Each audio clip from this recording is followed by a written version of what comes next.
Bonjour les amis, c'est Pascal Tréfingui. Nous allons continuer notre lecture maintenant de mon livre Crop Circle, OVNI et abduction. Nous allons donc parler aujourd'hui de la suite de nos propos, c'est-à-dire qui consistait en une description des 10 races extraterrestres les plus citées dans la littérature, et puis ensuite des preuves matérielles de l'existence d'aéronefs, puisqu'on n'a aucune littérature qui nous donne la preuve exacte de l'existence d'êtres, mais par contre on nous parle de matériel, on parle d'êtres morts, qui en règle générale sont plutôt de la nature petit gris, ce qu'on la littérature appelle petit gris. La liste complète des ethnies extraterrestres et la description de leurs prétendues caractéristiques sont très fantaisistes. Elles ne s'appuient que sur des témoignages, certes nombreux, mais jamais aucun élément de preuve matérielle, si ce n'est les documents américains déclassifiés dont les photos sont absentes et les artefacts évidemment que j'ai mentionnés. Le portrait des extraterrestres, des exogènes, est typique de la mouvance New Age, un peu trop pour qu'on accorde son crédit à tout ce qui a été produit depuis 1954. Et en effet, je ne sais pas à quel point nous en serons dans les lectures et dans l'avance des vidéos. Je pense que cette vidéo sera publiée aux alentours du 8, entre le 4 et le 8 août. Elle a été préparée avant. Quoi qu'il en soit, eh bien, cet ensemble de croyances à propos des petits gris, des extraterrestres, des véhicules, de la rétro-ingénierie, etc., forme un ensemble de croyances qui a fini par s'imposer auprès du grand public, en parallèle de celles de l'élite qui sont plutôt maçonniques et basées sur la Kabbale. On retrouve le schéma classique du talmudisme, ou alors évidemment de l'Empire romain, une connaissance pure pour les juifs ou les patriciens et leurs associés, puis une religion fantaisiste ou New Age pour les Goy, ou alors la plèbe, c'est-à-dire le bétail des non-juifs ou des non-romains. Hélas, on a tendance à s'orienter vers ce genre de société lorsque la société sédentaire devient une tyrannie, avoir seulement deux groupes, un groupe de manipulateurs au pouvoir, un groupe de gens plutôt gentils et sous hypnose à la base qui servent de ressources, et entre les deux un groupe de psychopathes qui est chargé de les terroriser. On retrouve ça d'ailleurs dans le film La machine à voyager dans le temps. Le corpus des deux groupes, c'est-à-dire ce groupe qui a la connaissance pure et le groupe qui a la religion fantasy, c'est élaboré depuis la chute des civilisations sumériennes puis égyptiennes. La Kabbale est un mouvement gnostique juif qui s'est lentement formé après l'invasion grecque et s'est affirmé lors de la période romaine. Les colonies juives hellénisées d'Alexandrie ont renoué avec les schémas et les pratiques de la religion d'Égypte après avoir traduit la Bible en grec. Pour les juifs orthodoxes, la Kabbale est perçue comme un second veau d'or, c'est-à-dire une nouvelle tentation des Hébreux nomades de retourner au culte des sédentaires, notamment des Égyptiens qui les asservissaient. Cette dynamique de retour à la sédentarité marquerait un châtiment cruel anticipé dans la Shoah menée par les nazis. En tout cas, c'est ce qu'on nous dit. Le New Age est un mouvement en réalité très ancien. Il a pris ses sources dans le rejet du totalitarisme catholique servi par l'Inquisition dominicaine et poursuivi par les jésuites.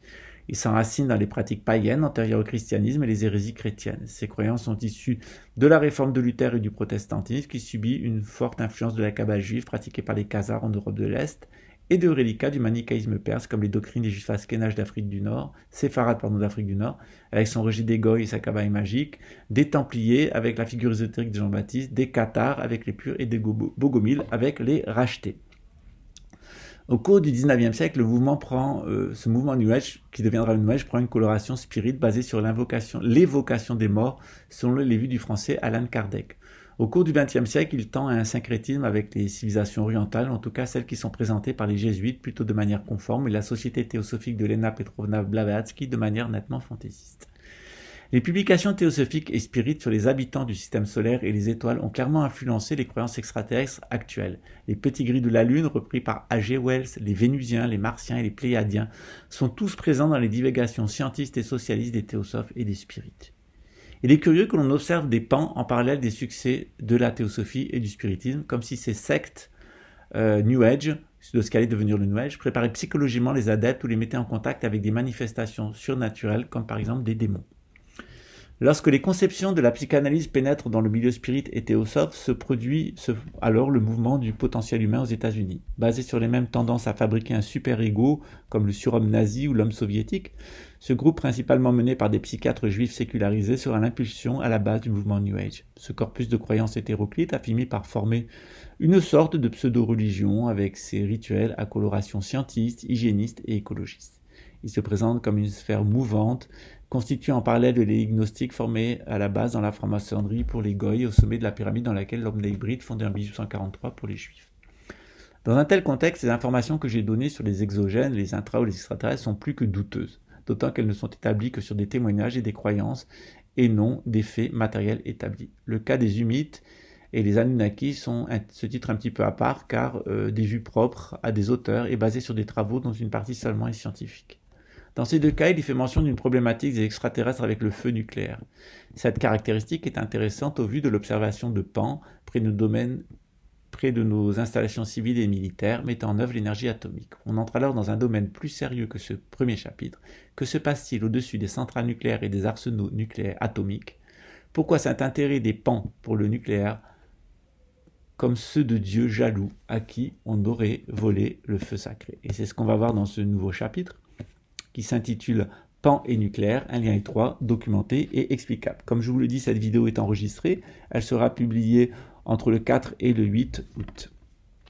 Il se peut que d'ici là, il y ait eu un certain nombre de développements sur le fait extraterrestre, puisque à l'heure où j'enregistre, dans la troisième partie de juillet, eh bien, on a la dernière semaine de juillet, il y a beaucoup de publications dans le monde entier, sauf en France, sur la question extraterrestre. C'est donc une bonne opportunité. Nous allons aborder le chapitre 2, Pan et nucléaire, un lien étroit, documenté et explicable. Depuis le début du développement de la technologie nucléaire, les installations dédiées sont l'objet de l'observation de Pan. Robert Hastings, un ufologue américain, a réalisé une compilation des cas authentifiés de Pan, publiée à compte d'auteur puis sur Amazon, et qui s'intitule UFO and Nuke, les objets volants et le nucléaire, non identifié le nucléaire. Depuis 1973, Hastings, qui a enseigné à l'université d'Oxford en Angleterre, a interrogé plus de 150 militaires américains au sujet de leur rencontre avec des PAN, des phénomènes aériens non identifiés, dans les installations de lancement de missiles, de dépôts de matières fissibles et de zones d'essai d'armes pendant la période de la guerre froide. Depuis 1981, il a présenté ses découvertes dans plus de 500 collèges et universités aux États-Unis avec le programme UFOs, The Hidden History, désormais intitulé UFOs, The Secret Story, c'est-à-dire UFO, l'histoire cachée ou UFO, l'histoire secrète. Ces ouvrages traitent principalement de la connexion phénomène aérien non identifié nucléaire.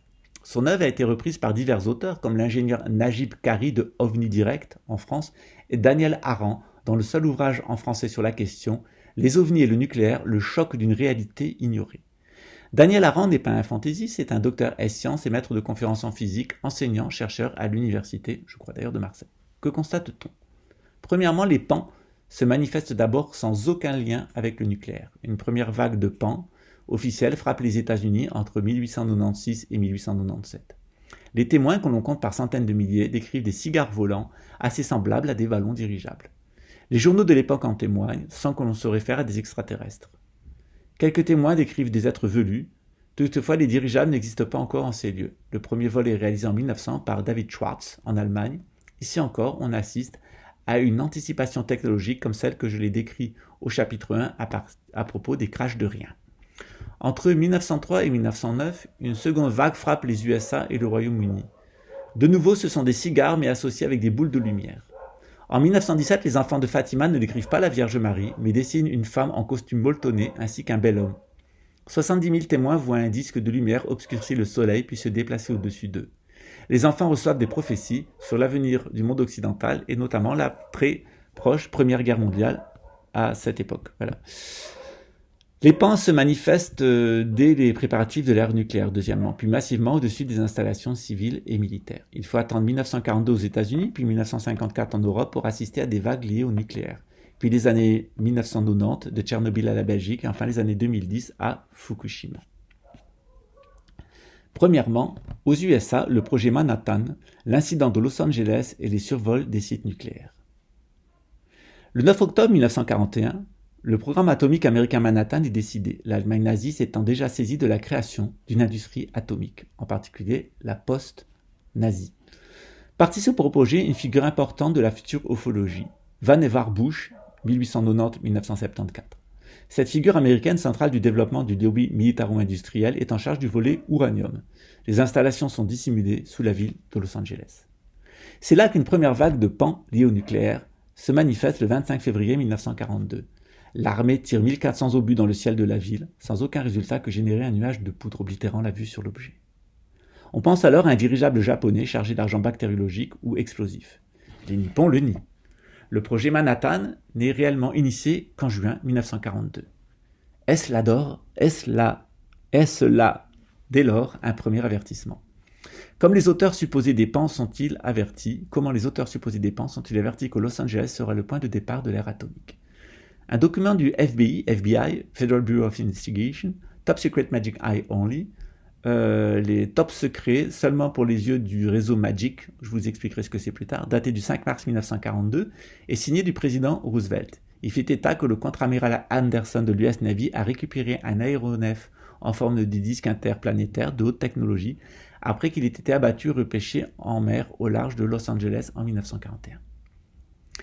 Un autre crash d'OVNI suivira dans les collines de San Bernardino, à une centaine de kilomètres à l'est de Los Angeles.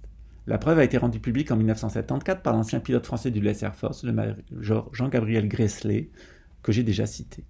Selon ce militaire, le cas n'est pas isolé et éclaire une partie du développement technologique miraculeux des États-Unis depuis les débuts des 1940. Il écrit, ouvrez les guillemets.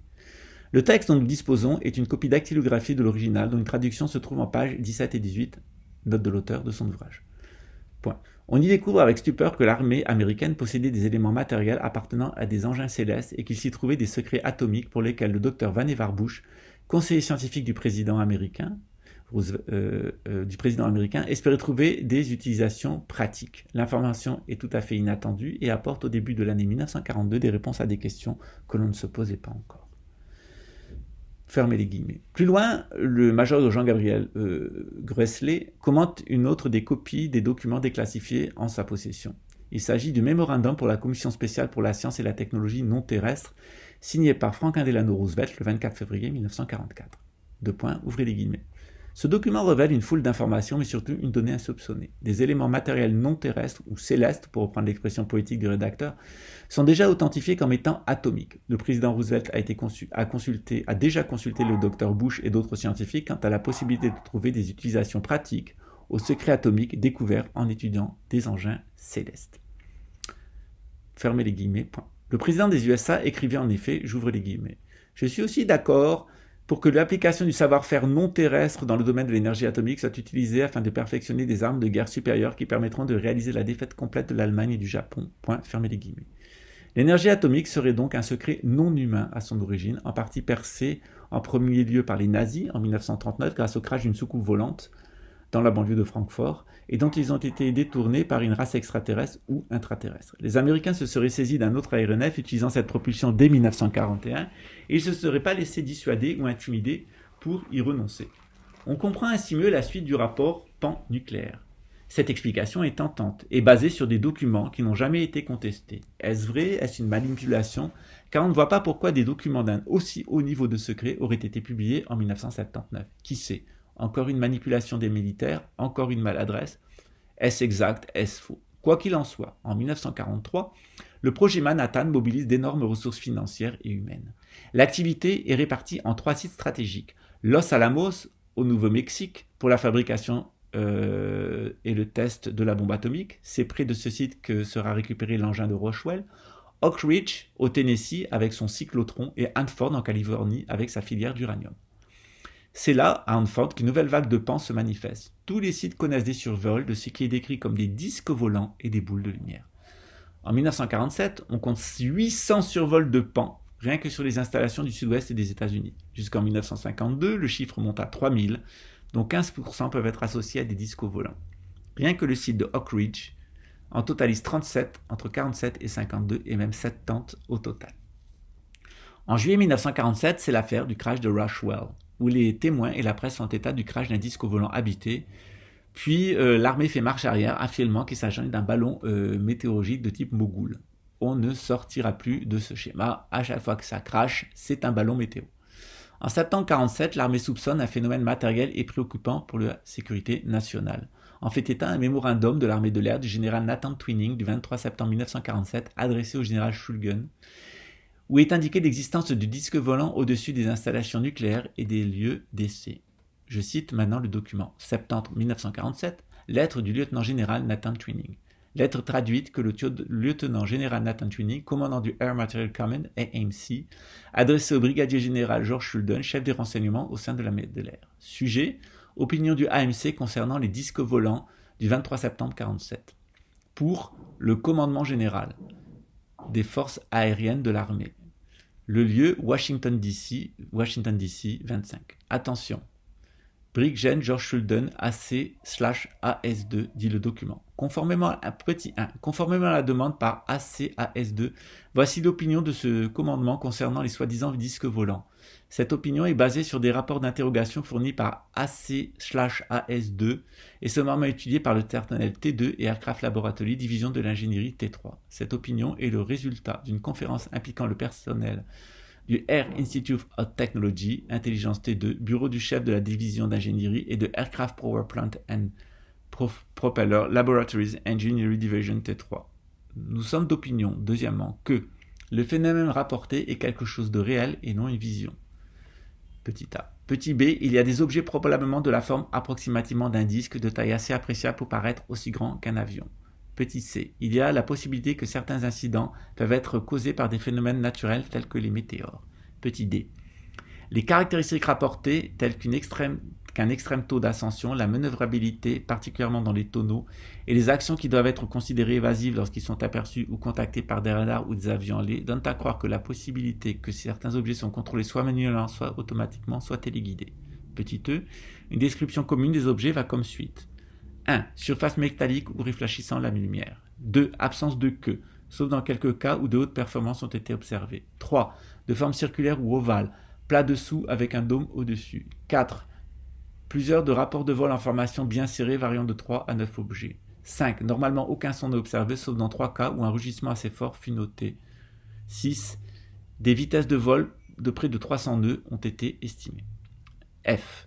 Il est possible dans l'état actuel des connaissances américaines, à la suite d'une période de développement intensif, de construire un avion piloté qui aurait la description générale de l'objet décrit dans le sous-paragraphe ci-dessous et qui aurait un rayon d'action vitesse subsonique, approximativement 700 miles/h. G. Tout développement dans ce pays, dans ce sens, serait extrêmement coûteux, prendrait beaucoup de temps et diminuerait considérablement les projets actuels et donc, si envisagé, devait être établi de façon indépendante des projets existants.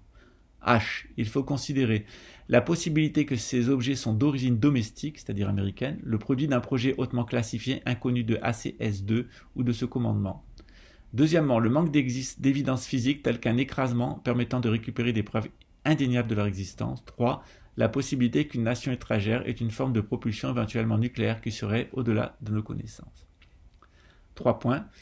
Il est recommandé que l'état-major A de la force aérienne de l'armée émette une directive attribuant une priorité, une code de sécurité et un nom de code pour une étude détaillée de cette affaire, incluant la préparation d'ensemble complet de toutes les données pertinentes disponibles qui seraient remis à l'armée, la marine, la commission de l'énergie atomique, GRDB, le groupe consultatif scientifique des forces aériennes, NACA et les projets RAND et NEPA, pour commentaires et recommandations avec un rapport préliminaire à être envoyé dans les 15 jours suivant la réception des données, un rapport détaillé chaque 30 jours suivants au fur et à mesure que l'enquête progresse.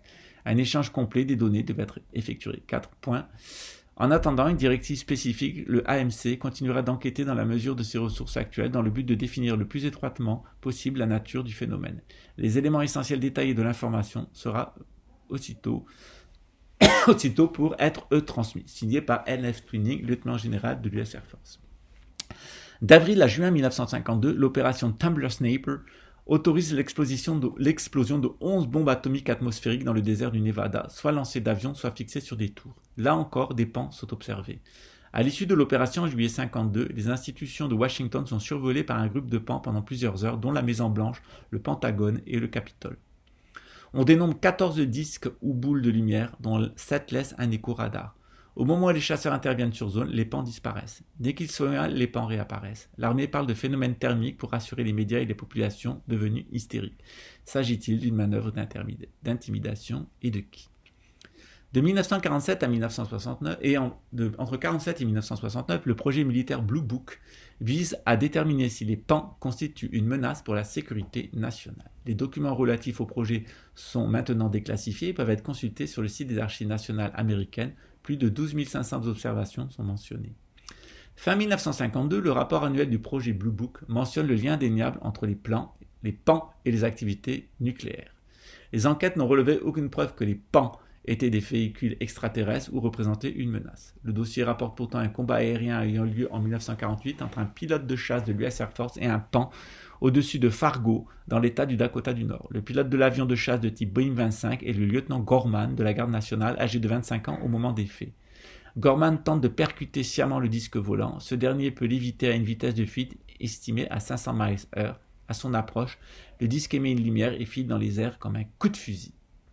En 1954, de nouvelles explosions atomiques sont réalisées dans le cadre du projet Castle. Là encore, on observe des pans. On soupçonne l'année internationale de géophysique ou l'année géophysique internationale de juillet 1957 à automne 1958 d'avoir servi de couverture à une vaste opération d'analyse des pans en relation avec l'effet électromagnétique des bombes atomiques.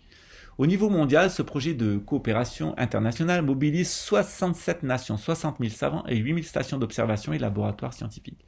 Elle permet de découvrir la ceinture de Van Allen et divers mécanismes de la géophysique. Fondée par l'ingénieur et physicien Lloyd Van Birkenen, qui avait été le directeur de la commission Robertson de 1953 sur les pans, l'AGI, qui étudie ces phénomènes, l'année de géophysique internationale, est dirigée par Vannevar Bush, chef du projet Manhattan. L'objet de la commission Robertson était d'analyser les rapports civils et militaires sur les pans et d'évaluer leurs dangers pour la sécurité nationale. Elle se réunit du 14 au 17 janvier 1953 et après 12 heures de réflexion, la commission conclut à l'unanimité qu'il n'y a pas de preuve d'une menace directe et identifiable contre la sécurité nationale. Deuxièmement, il n'y a aucune preuve que les objets observés puissent être extraterrestres ou intraterrestres. Troisièmement, la collecte des rapports sur les pans pourrait menacer le fonctionnement normal des institutions par l'encombrement des canaux de communication et gérer un comportement hystérique de masse des foules. La décision a été prise et était lourde de conséquences. Cover-up total sur les pans, y compris par la désinformation la plus grossière. Que cherchait à cacher le Pentagone? La dangerosité du nucléaire sur la géophysique?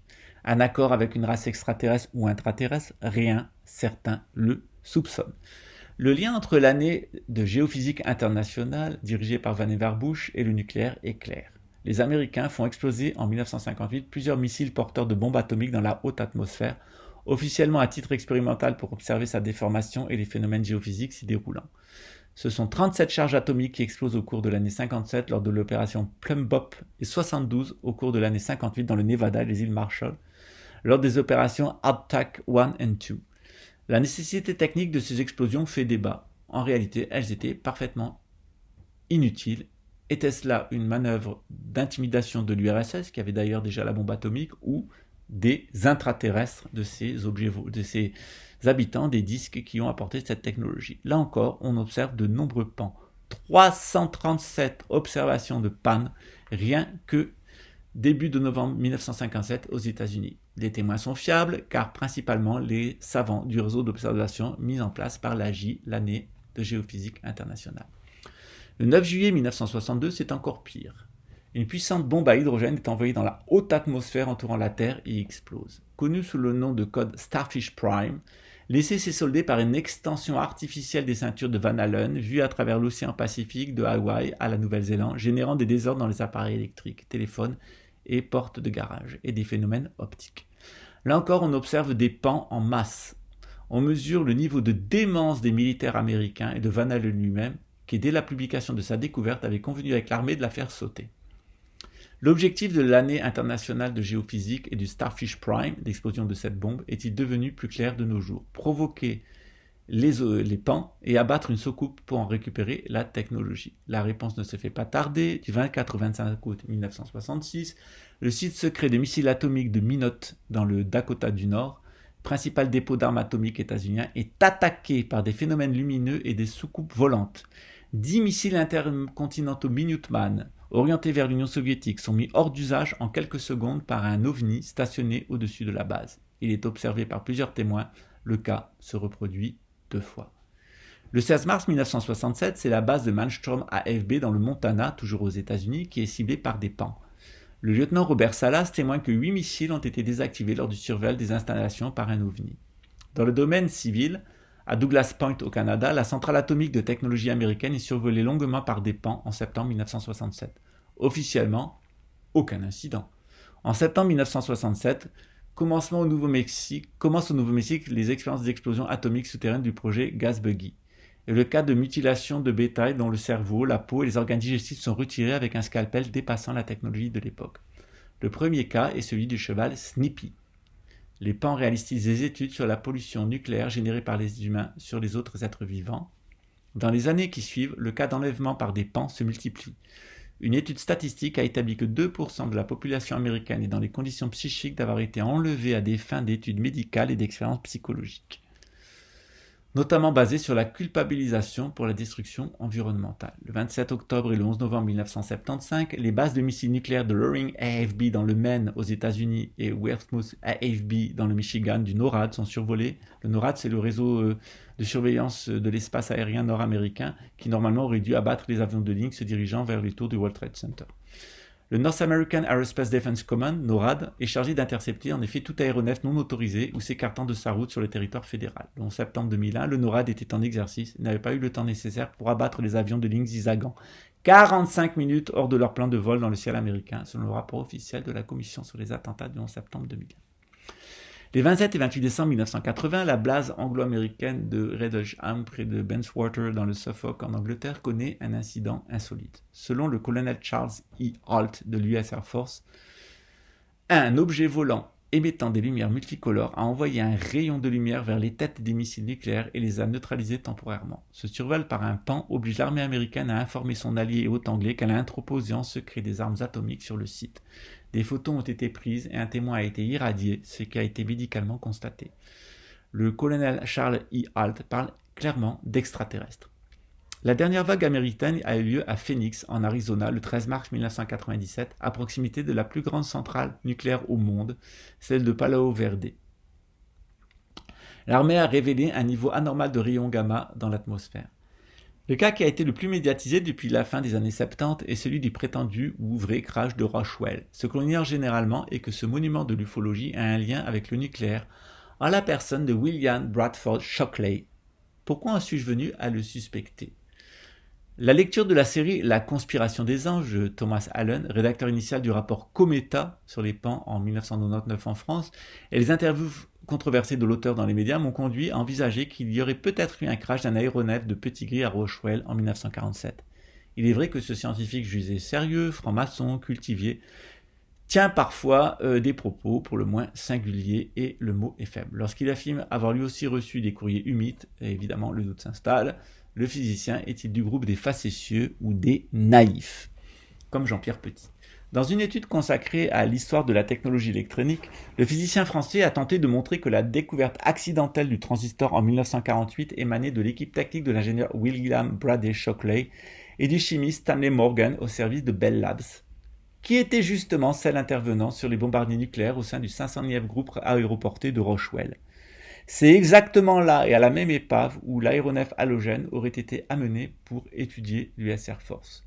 Concomitance des faits, rétro-ingénierie, les deux, il n'y a qu'un pas, évidemment, entre les deux faits. Qui croire ? Un groupe criminel d'éternels menteurs, l'armée américaine, ou des hallucinés de l'ufologie, adeptes de Hollywood, c'est-à-dire tout simplement les ufologues. William Bradley Shockley, 1910-1989, fut aux côtés de John Barden et Walter Ausubotting, lauréat du prix Nobel de physique en 1956 pour des recherches sur les semi-conducteurs et leur découverte de l'effet transistor. William Bradley Shockley est également à l'origine de la création de la Silicon Valley, qui a été le moteur de l'évolution de l'électronique moderne. Jolie carrière, non. Il est présent sur le crash de Roswell avec une autre personne, et ces deux personnes-là reçoivent le prix Nobel 8 ans plus tard, et sont ensuite les créateurs de la Silicon Valley et amènent des révolutions dans le domaine de plusieurs technologies, dont l'écran plasma, le silicone, l'effet transistor, etc. Cela signifie-t-il que notre électronique serait le fruit d'une rétro-ingénierie de technologie des exogènes gris, extraite après le crash de Roswell, plutôt que la création d'un soi-disant génial William Bradford Shockley ? Que penser ? Y a-t-il eu un cover-up de l'armée américaine sur l'affaire Roswell et en général sur les PAN, tandis qu'en parallèle, le gouvernement profitait à plein de la rétro-ingénierie et gavait le public avec les histoires rocambolesques de Hollywood ? En effet, vous verrez dans mon livre, à la page 60, un tableau qui montre la chronologie de 1939 à 1948 des élucubrations de Shockley. En 1939, Shockley est nommé directeur de recherche sur les radars au laboratoire Bell de Manhattan. En 1942, il est directeur de recherche des opérations de lutte anti-sous-marine au sein de l'Université de Columbia. Puis en 1944, il est nommé directeur d'un programme de stage pour inciter les pilotes de bombardiers de l'US Air Force à utiliser des nouveaux viseurs radars. En 1945, on demande à William Bradford Shockley de rédiger un rapport sur l'estimation du nombre de victimes qu'entraînerait un débarquement américain au Japon. Les laboratoires Bell constituèrent une équipe de physiciens placés sous la direction de Shockley et du chimiste Morgan. Il y avait parmi eux John Barden, Walter Bratton, le physicien Gerald Pearson, le chimiste Robert Gibney, expert en électronique, Hilbert Moore et bien d'autres. Leur tâche consistait à trouver un substitut solide au fragile amplificateur à lampe. En 1946, le secrétaire de la guerre, Robert Patterson, décore William Bradley Shockley de la médaille d'or du mérite. En 1946, Bradley publie de premiers résultats sur les configurations de couches externes à la Physical Review. Il lança des expériences destinées à explorer les états de couches externes en dirigeant un faisceau lumineux concentré sur une surface de semi-conducteur. Les résultats obtenus fournirent la matière de nouveaux articles. Puis le rythme de travail s'accroît notablement et s'accélère, en particulier au cours de la deuxième partie de l'année 1947. En effet, le 4 juillet 1947, c'est le krach de Roswell, et en 1948, Shockley conçoit désormais un transistor différent, complètement révolutionnaire et jamais vu, basé sur des jonctions plutôt que sur des contacts ponctuels, estimant d'ailleurs que ce composant serait plus rentable commercialement, car il trouvait les transistors de Brighton et Bardeen fragiles et difficiles à fabriquer. En outre, la théorie de l'amplification par contact ponctuel ne lui paraissait pas satisfaisante, et il imaginait plutôt un déclenchement de conduction par injection de porteurs de charge minoritaires. Le 13 février 1948, un membre de l'équipe, John Shive, met au point un transistor à contact en bronze, de part et d'autre d'un film de germanium, ce composant démontrait par son existence même que des lacunes électroniques se propagent non seulement à la surface, mais aussi dans la masse du cristal de germanium. L'invention de Shive parut déclencher celle du transistor à jonction de William Bradford. Shockley, quelques mois plus tard, en effet, développe un type de transistor complètement révolutionnaire qui consistait en un empilement de jonctions. Cette structure sera d'ailleurs celle de la majorité des transistors des années 60. Par la suite, elle évoluera vers le transistor à jonction bipolaire que nous utilisons de nos jours. On peut se laisser convaincre d'une rétro-ingénierie, mais la preuve n'en est pas flagrante. Il y a une lente mécanique qui conduit à la découverte des circuits imprimés, on en remarque les étapes. Puis à la fulgurante intuition de William Bradford Shockley. On retrouve ce schéma chez Nikola Tesla. Une progression lente, avant lui, puis avec son arrivée dans le concert technique, une explosion créatrice. N'affirme-t-on pas dans le New Age que Tesla fut un enfant vénusien, remis à des parents adoptifs serbes? Au Moyen-Âge, l'inédit surnaturel était imputé aux anges, messagers du ciel. De nos jours, ce sont les extraterrestres, débarqués des planètes de la galaxie. En réalité, seule la grille de lecture a changé. Après les années 60, William Bradford Shockley fut professeur à l'université de Stanford. Il devint un fervent promoteur de l'eugénisme contrôlé. Ses vues méprisantes sur l'infériorité raciale des Noirs lui valurent de nombreuses critiques et des accusations de racisme scientifique. Il estimait les Noirs atteints d'un coefficient intellectuel moyen inférieur à celui des Blancs. Il est vrai que cette thématique est typique de l'élite bancaire anglo-américaine. L'hypothèse d'une conspiration expliquerait désormais pourquoi et au service de qui y a-t-il une race terrestre noire primaire qui aurait été, par manipulation génétique, croisée avec une espèce vénusienne de type blanche. Que conclure? Y a-t-il une conspiration entre des extras ou des intraterrestres et l'élite? Paraît-elle raisonnablement documentée? L'est-elle assez, faiblement ou non? L'est-elle logiquement? L'idée d'une conspiration permet de relier entre eux des faits qui, sans elle, n'auraient isolément aucun sens. Pan, boom des sciences théoriques et de la technologie après 1947, emprise de la question du nucléaire, du contrôle mental et de la génétique, endettement public et privé massif, changement climatique polémique, observation de chemtrails intrigants, politique agressive de vaccination de masse, etc. J'écrivais ça avant, donc en septembre 2019, avant le coronavirus. Bref, on est passé d'un Dieu unique créateur avec ses envoyés humains et ses anges messagers à un nouvel épisode explicatif avec des Anunnaki, créateurs de l'homme par manipulation génétique, et des extraterrestres abducteurs et pourvoyeurs de technologie qui s'identifiaient bien aux serpents de la Bible. Le schéma explicatif a changé, mais les personnages semblent les mêmes, ainsi que les interrogations. Avons-nous été créés par la nature en tout ou partie, ou par une intelligence supérieure? Quelle force anime des individus qui produisent le progrès technologique ou au contraire notre anéantissement? On est passé d'un schéma métaphysique et spirituel sur nos origines à un dispositif totalement matérialiste. Les miracles divins ont laissé la place aux prodiges scientifiques. Si nous avons créé Dieu, nous avons créé les extraterrestres. Si Dieu existe, les extraterrestres existent. Les deux sujets ne sont plus analysés par nos contemporains, mais rejetés dans le domaine des simples croyances. Dieu, on y croit ou on n'y croit pas. Les E.T., on y croit ou on n'y croit pas. Lorsqu'une expérience spirituelle, mystique ou initiatique s'impose ou qu'un ovni nous apparaît, c'est là que commence la crise, généralement avec nous-mêmes et avec notre entourage. Un cas pourrait tout de même trancher la question, celui de l'ancien Premier ministre canadien Paul Hellyer, né en 1923 et toujours vivant.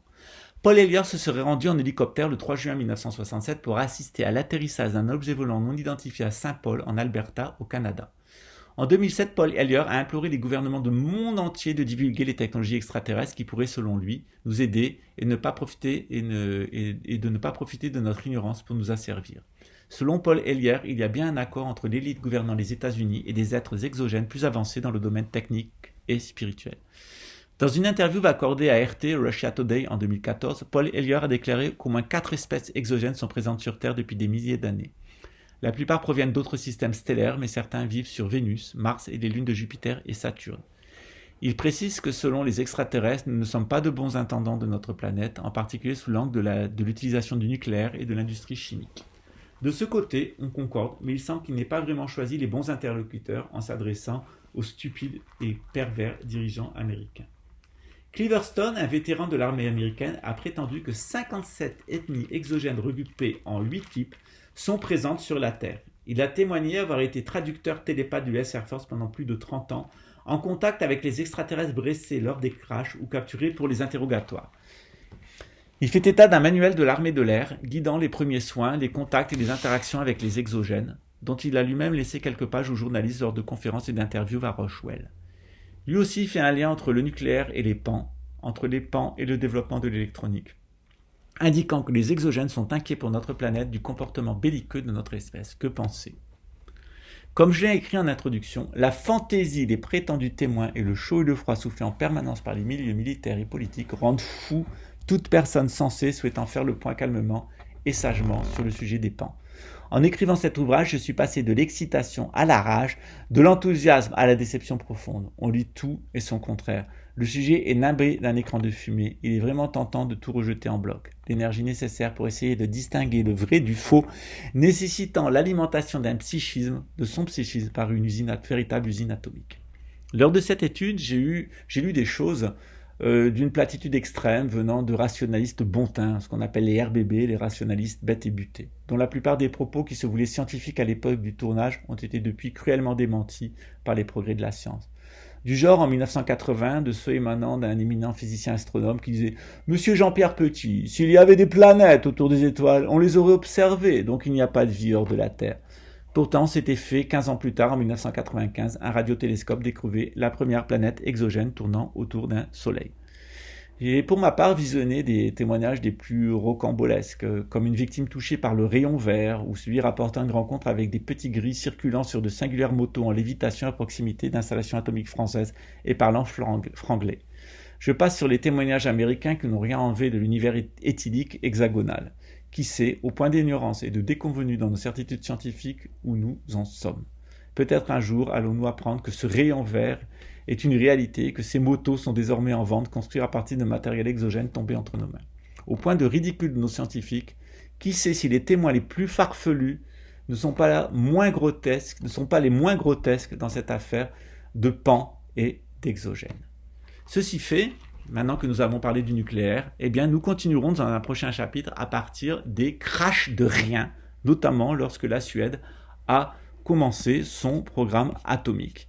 Et puis nous nous intéresserons à la France avec son programme atomique et un certain nombre de cas singuliers, notamment le cas de Jean Miguer, qui est assez interloquant, puis le cas de l'URSS et de ses satellites, pour ensuite nous intéresser au Japon et évidemment au Brésil, où là il y a une très sérieuse documentation, notamment militaire, et enfin au Portugal avec l'affaire évidemment de l'apparition de Fatima, puis nous finirons avec l'Afrique, la Chine et l'Australie qui elles-mêmes ont eu des liens entre l'atome et les pans, et nous finirons évidemment par une conclusion. Ça sera dans le prochain épisode, si Dieu me prête vie, si je suis pas mort d'ici là, ce qui est toujours imminent, puisque, comme je vous le dis, je suis l'objet d'un contrat d'assassinat donné à Claques-sur-Ponthès par Muriel Magnet, Nadine Grandin et Raymond Witowski. Tout ça évidemment documenté et sera d'ici quelques semaines